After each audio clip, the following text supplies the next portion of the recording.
A magnitude 4.3 earthquake occurred.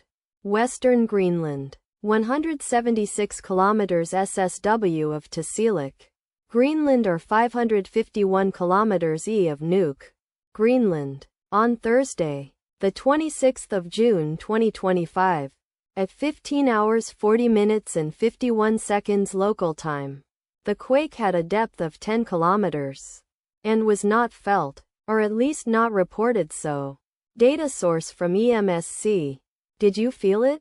Let us pray. May the earthquake that occurred not affect our brothers and sisters there. May the earthquake not happen again. And may God protect everyone. Amen.